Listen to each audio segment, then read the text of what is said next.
काहू के बल भजन को काहू के आचार, व्यास भरोसे कुंवरी के सोवत पाँव पसार।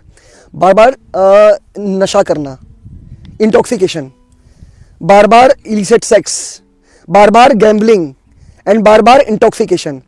तो इंटॉक्सिकेशन, इलिसिट सेक्स, गैम्बलिंग और मीट ईटिंग, मांसाहार करना बार बार। तो ये चार चीज़ें जो है मैया प्रभु जी, ये संसार, ये जीव आत्मा को श्री ठाकुर जी से दूर करती है। एक चीज और बताइए, अपने क्रोध को कैसे कंट्रोल कर सकते हैं? मैं वही निवेदन कर रहा हूँ मैया, यकीन मानिए हम कुछ कंट्रोल नहीं कर सकते हैं।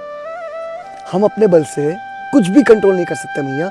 सब कुछ कंट्रोल करने वाले श्यामा श्याम है, मेरे श्यामा श्याम है मैया। वो उनकी कृपा से ही कंट्रोल हो पाता है। जैसे कल आपके चरणों में यथार्थ निवेदन करा था मैंने अपनी मन की शुद्धि के लिए ईमानदारी से, कि ये मार्ग ऐसा है मैया प्रभु जी, ये मार्ग में हमें कुछ छोड़ना नहीं है। ये मार्ग में कुछ भी छोड़ना नहीं है जो छूटा। हाँ, लेकिन ध्यान रखिए, वापस एक स्पष्ट करना चाहूँगा, इसका हमें गलत भाव नहीं रखना है। लाडली भागवत में वर्णन है, चार चीज से बचना है जीवात्मा को, इसका प्रयास करना पड़ेगा, हाँ, ईमानदारी से। और ये चार चीज क्या है? क्योंकि ये कली का स्वरूप है। ये जो चार चीज है ये कली का स्वरूप है। ये हमें जो कली काल, आप जानते होंगे कली काल चल रहा है, तो कली का जो स्वरूप है वो सर्वनाश करना है जीव का, है ना, वो दूर करना है श्री ठाकुर जी से। तो ये चार चीजें दूर करती है श्यामा श्याम से, और बुद्धि का सर्वनाश करती है। तो ये है बार बार ध्यान रखिए, एक बार नहीं, बार बार नशा करना, intoxication, bar bar illicit sex, bar bar gambling and bar bar intoxication. तो इंटॉक्सिकेशन, इलिसिट सेक्स, गैम्बलिंग और मीट ईटिंग, मांसाहार करना बार बार। तो ये चार चीज़ें जो है मैया प्रभु जी, ये संसार, ये जीव आत्मा को श्री ठाकुर जी से दूर करती है, श्यामा श्याम से दूर करती है, और महाअपराध का भागीदारी बनाती है। तो ये सब महाअपराध की चीज़, ये चार चीज़ें कली का स्वरूप है। तो इससे बचना है, इससे दूर रहना है हमें। और हो सकता है सुवर्ण में भी कली है।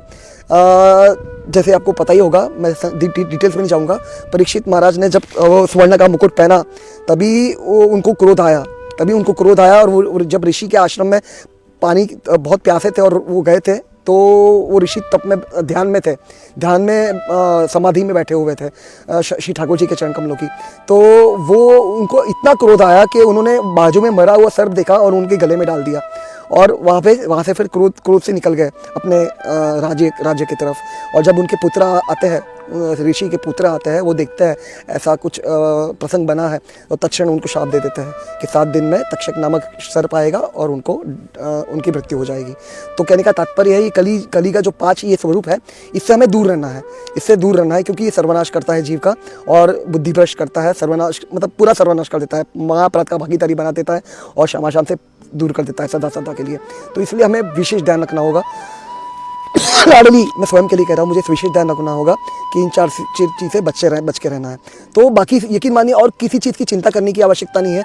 जो स्वाभाविक रूप से जो हमारी दिनचर्या है, हमारे कर्म बन रहे हैं, है ना मैया, है ना प्रभु जी, तो उसको बस समर्पित, अभी जब तक वो परिवर्तित नहीं होते हैं शास्त्र अनुसार यथारूप, तब तक उसको समर्पित कर दीजिए श्यामा श्याम के चरण कमलों में। लेकिन जानबूझकर, हाँ, चीटिंग नहीं है, जो गलत, जो शास्त्र के विरुद्ध चीज़ है, उससे बच के रहना है जितना हो सकता है, ईमानदारी से, क्योंकि ईमानदारी का मार्ग है मैया, ये परम सत्य का मार्ग है।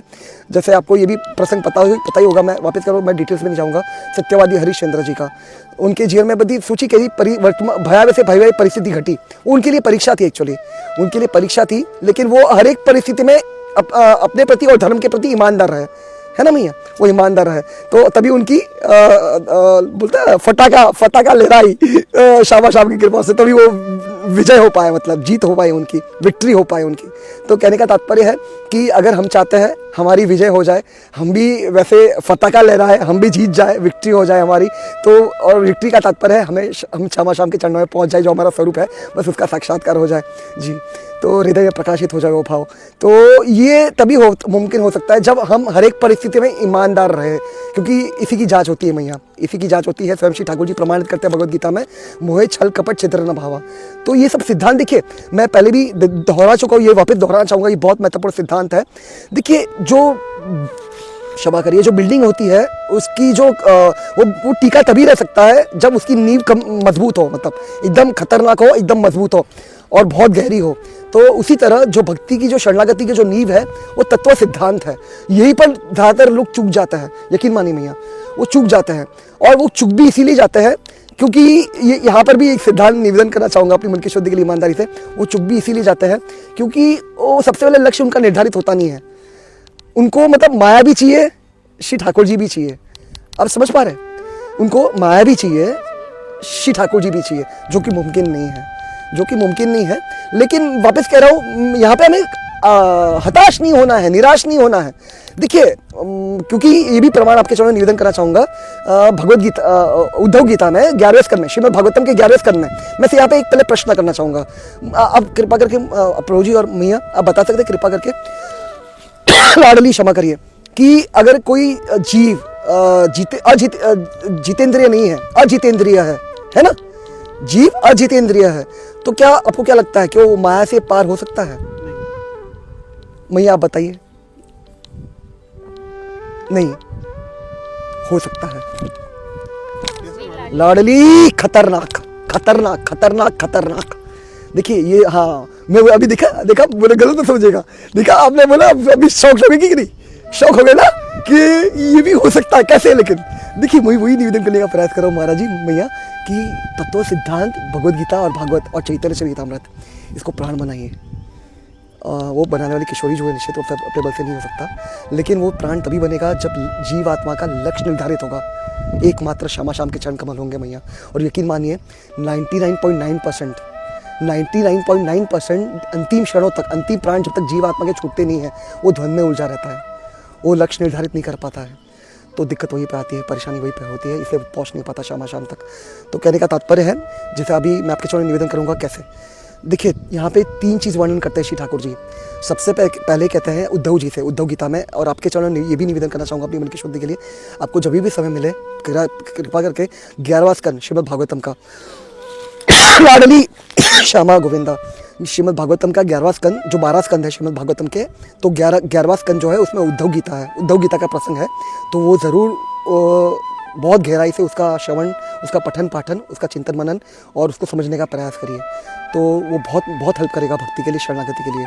जी, वो शुद्ध प्रेम की व्याख्या करी है उसमें श्री ठाकुर जी ने। जैसे भगवद गीता आप जानते ही है, हमारा धर्म ग्रंथ है, ज्ञान का राजा है, it's a king of all knowledge, जो कि हमारा धर्म ग्रंथ भी है। उसमें तत्व सिद्धांत का वर्णन करा है और बहुत सारे लोगों के लिए जिसके अलग अलग स्वभाव होते हैं, जीवात्मा के अलग अलग कामनाएं होती है, तो उस माध्यम से उन्होंने काफ़ी सारे योगों का वर्णन करा है श्रीमद् भगवद गीता में, ताकि सबका कल्याण हो जाए।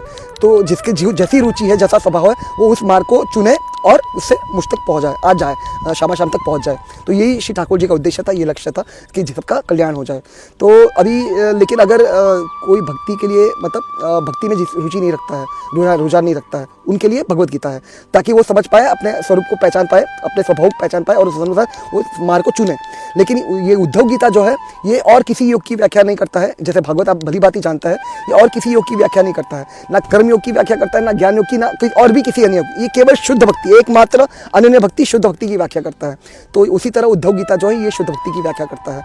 तो हर एक जो भी जीव आत्मा बहुत जिज्ञासु आतुर है समझने के लिए, श्यामा शाम को जानने के लिए, उनके लिए बहुत महत्वपूर्ण है कि 11वां स्कंद का पठन पाठन रोज प्रतिदिन कम से कम 1 घंटा उसका पठन पाठन करें, उसको अपने जीवन में धारण करें, हर एक सिद्धांत को समझने का प्रयास करें श्यामा शाम की कृपा से। तो कहने का तात्पर्य, सबसे पहले श्री ठाकुर जी कहते हैं, मेरा भक्त चाहे कितना भी बद्ध हो, बद्ध किससे? बद्ध विषयों से। पहले लाइन में कहते हैं मेरा भक्त चाहे कितना भी बद्ध हो, दूसरे लाइन में वर्णन करते हैं उद्धव जी से, विषय अजितेंद्रिय, विषयों से बद्ध हो, और अजितेंद्रिय नहीं, अजितेंद्रिय, विषय अजितेंद्रिय।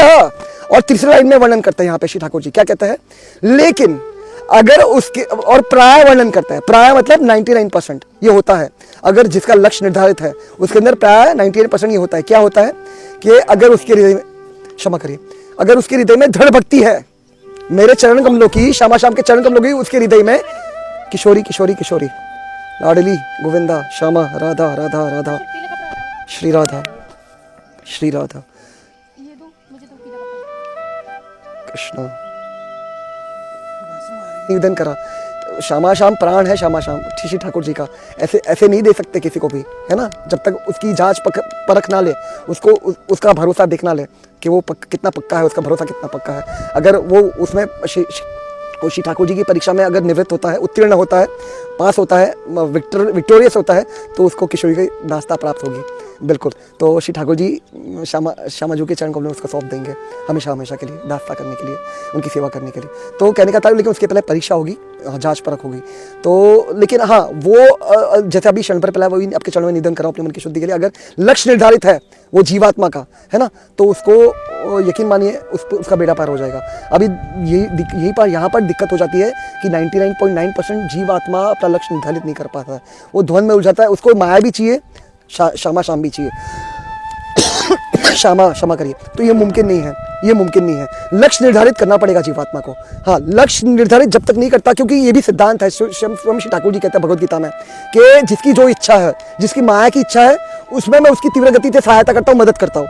जिसकी इच्छा है, दो माया है, महामाया और योग माया। यहाँ पे जो स्पिरिचुअल पोटेंसी है, स्पिरिचुअल एनर्जी है, जो हमारी किशोरी जो है, परम शक्ति है, ये आदि शक्ति है हमारी लाडली जो, तो जिसको मेरी किशोरी जो चाहिए, तो उसमें मैं उसकी तीव्र गति से सहायता करता हूँ, उसकी मदद करता हूँ। तो कहने का तात्पर्य अभी हमें चॉइस करना है, हमें चुनना है, हमें चुनना है। हम अगर मैं ये चॉइस करता हूँ कि मुझे महामाया भी चाहिए, किशोरी जी भी चाहिए, तो ये नहीं हो पाएगा।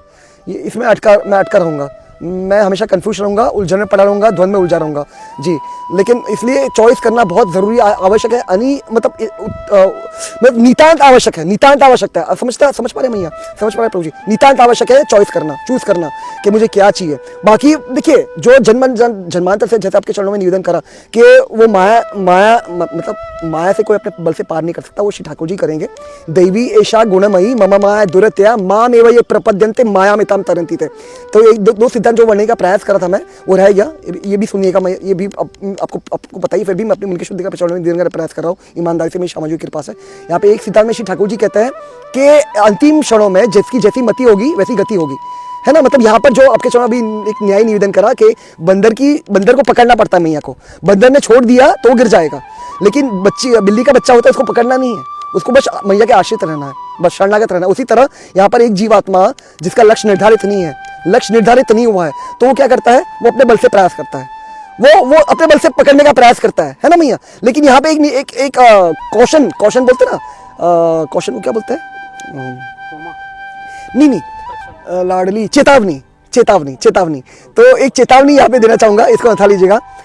यहाँ पर गारंटी नहीं है, हाँ, यहाँ पर गारंटी नहीं है सिद्धांत में शाम, क्योंकि जो अंतिम मति में यहाँ पे श्री ठाकुर जी कहते हैं कि अंतिम क्षणों में मेरी स्मृति होनी चाहिए, श्याम के चरणों की स्मृति होनी चाहिए, तभी वो श्याम तक पहुंचेगा महाराज। हाँ, अन्यथा नहीं पहुंचेगा, हाँ, अन्यथा नामुमकिन है फिर। तो कहने का तात्पर्य है कि भाई गारंटी नहीं है, ध्यान रखिए सिद्धांत में। और ये गारंटी इसीलिए नहीं है क्योंकि वो जीव शरणागत नहीं हुआ है अभी तक, पूर्णतः आश्रित नहीं हुआ है, समर्पण, उसका आत्मसमर्पण नहीं हुआ है मेरी श्यामा जी की कृपा से। इसलिए कैसा है, वो ध्वनि में उलझा हुआ है, उसका लक्ष्य निर्धारित नहीं हुआ है, तो इसलिए उसके बाद ये स्थिति बन जाती है। अभी दूसरा सिद्धांत, ये खतरनाक है भैया प्रभु जी। तो ये, लेकिन ये केवल शरणागतों के लिए है, हाँ, ये केवल शरणागतों के लिए जिसके आत्मसमर्पण हो चुका है, आत्मनिवेदन जो वर्णन आपको पता ही होगा, भली भांति पता ही है, नवधा भक्ति का जो वर्णन करा प्रहलाद महाराज ने श्रीमद् भागवतम के 7वें स्कंद में, श्रवणम से कीर्तनम से लेकर आत्मनिवेदन तक। तो आत्मनिवेदन जो है ये अंतिम स्टेज है, शरणागति, पूर्ण शरणागति, आत्मसमर्पण जिसको कहते हैं। तो ये श्यामा की कृपा से, ये श्यामा जी की कृपा से जिस एक क्षण, महाराज जी एक कंप्लीट करने दिए, बहुत महत्वपूर्ण है। ये श्यामा जी की कृपा से जिसका हो जाता है, तो उसके लिए फिर उसको वो जीव निश्चिंत हो गया, उसको मेरी किशोरी जी ने निश्चिंत कर दिया, बेपरवाह कर दिया। क्यों? क्योंकि अभी उसको चिंता करने की आवश्यकता नहीं स्वयं की, हाँ, अभी उसकी चिंता करने वाले बैठे हैं मेरे श्याम। अभी उसका बेड़ा पार करने वाले कौन है? मेरे श्याम है, हाँ जी भैया जी। इतना देर बोलते आप, है ना, मैं आपसे प्रार्थना करूँ, पहले आपने ये मदद करी। नहीं, मैं देखिए गलत मत सोचिएगा महाराज जी, मैं झूठ नहीं बोल रहा, मैं पक्का पाऊंगा महाराज जी, बहुत प्रेम से पाऊंगा, यकीन मानिए, मैं सच कहूँ, क्यों पता है आपको? देखिए अभी वापस करो, डंकी की चोट पर आपको चरणों में निवेदन कराऊं महाराज। देखिए ये आप नीला है महाराज, यकीन मानिए, ये आप नीला है, ये साक्षात मेरी किशोरी ने भेजा है मेरे लिए, यकीन मानिए महाराज, आपको मेरी लाडली ने निमित्त बनाया है। सुबह आप इतने तो दोपहर का टाइम हो गया, आप बोलते इतनी देर से आप बोल रहे हैं, हमें ये आप लगता है थोड़ा कि सा मैं नहीं बोल रहा महाराज, थोड़ा सा चख नहीं लीजिए। मैं पक्का चखूंगा, मैं गलत मत सोचिएगा मुझे फिर। आप परेशान मत हो। नहीं नहीं परेशान नहीं हो रहा हूँ मैं, बिल्कुल परेशान नहीं हूँ, निश्चिंत तो एकदम खतरनाक हूँ, मस्त हूँ, मेरी किशोरी कृपा से वापस कर मेरी औकात नहीं है, मेरी बिल्कुल कोई औकात नहीं है। तो जब मैं यहाँ पे एक सिद्धांत निवेदन करना चाहूँगा, मैं वापस कर मेरी औकात नहीं है। हरियाणा जी क्या वर्णन कर रहे हैं, कहूँ केवल भजन को, कहूँ केवल भजन को, कहूँ की आचार, व्यास भरोसे कुरी के सोच पाओ बसार। तो यकीन मानिए मुझे मेरी औकात नहीं, लेकिन यकीन मानिए तो बस इसलिए बस खतरनाक है, सब कुछ खतरनाक है, बिल्कुल मस्त है, मस्त है, एकदम मस्त है भैया, बिल्कुल निश्चिंत रहिए, बिल्कुल मस्त। लाडली लाडली लाडली, नहीं नहीं बिल्कुल कोई दिक्कत नहीं महाराज जी, मेरे कारण आपको दिक्कत हुई, मुझे क्षमा कर दीजिएगा, नहीं तो मेरी किशोरी जी मुझसे दूर हो जाएगी, मुझे नहीं नहीं नहीं आपकी गलती नहीं है, मेरी गलती, मेरी गलती है, क्षमा करिए, मुझे क्षमा कर दीजिए, क्षमा कर दीजिए। लाडली किशोरी गोविंदा श्यामा राधा राधा राधा, क्षमा करिए, क्षमा करिए, क्षमा करिए, राधा राधा राधा गोविंदा श्यामा लाडली, बताइए महाराज जी, राधा श्यामा गोविंदा राधा किशोरी लाडली